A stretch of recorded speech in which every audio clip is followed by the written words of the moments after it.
This is Ballet Arts Ensemble's 30th anniversary, and I have been with the company since it began, first as a dancer and then as ballet mistress, and now as artistic director since 1991. And I do this for the sincere love that I have for classical ballet. Over the years, ballet has evolved a little bit, in that the companies now also need to perform modern styles, more contemporary styles. And I feel sometimes that we're kind of losing the pure classical form of ballet that has been performed for hundreds of years. So I'm sort of dedicating this 30th anniversary to classical ballet in its purest form. We're going to be doing Les Sylphides, which was performed back in the early 1800s originally. It's a very pure classical form of dance. It's not about all of the tricks, a million turns, high extensions. It's more about being an art than athleticism, which is where I think dance is going. So it's invaluable to this company, this youth ballet company, for them to experience this kind of ballet. In keeping with that, we're also doing Pas de Quatre, which was also a ballet that was done back in the early 1800s, 1835, I believe it was premiered. It featured 4 of the world's most renowned prima ballerinas. And unheard of that these 4 dancers would join together and perform a single ballet. I've never done Pas de Quatre before. This is the first time I've set it in my 30 years with this company. And it's been very enjoyable to learn the choreography, to learn about the different personalities of these women, and to try to bring that out in my dancers.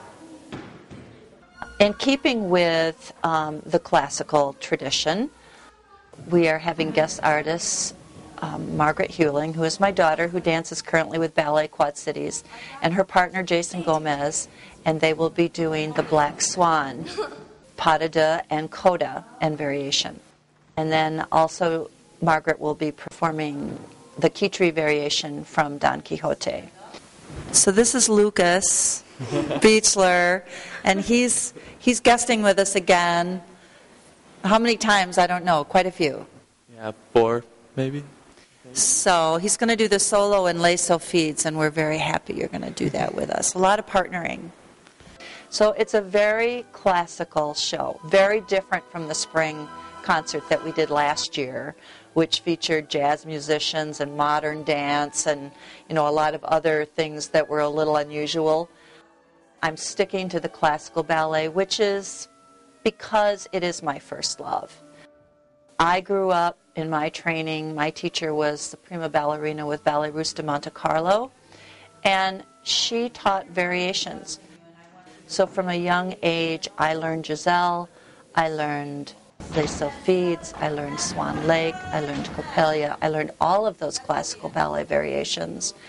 And my father was a classical pianist, so I also grew up in an environment where I would listen to him play the Bach Inventions every Sunday, warming up on the piano.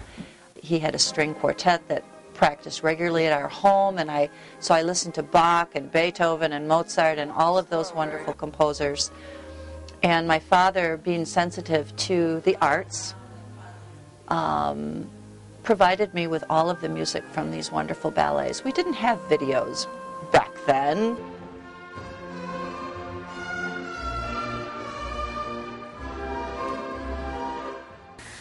I'm Catherine Horliano, and I'm one of the soloists in Pas de Quatre, and I really enjoy it because it's real classical ballet and we're doing the real choreography. It is quite difficult though. Hi, I'm Jessica Kehoe, and I have a solo in Pas de Quatre as well, and I really enjoy dancing my solo because of the turn sequence at the end. It's really challenging but a lot of fun. I've been dancing for 15 years here at Ballet Arts, and I've been in the ensemble for about 4 years. So I'm really going to miss the studio once I leave. And I've been here so long, so everybody's kind of like my family now.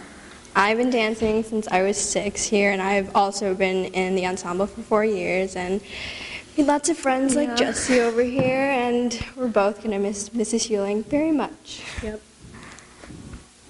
So I hope you will all join us for this 30th celebration of Ballet Arts Ensemble. We will have 2 performances on March 10th at Shaw Theater, one at 2 and one at 7 p.m. And tickets for those performances will go on sale January 30th through the Miller box office. Please come.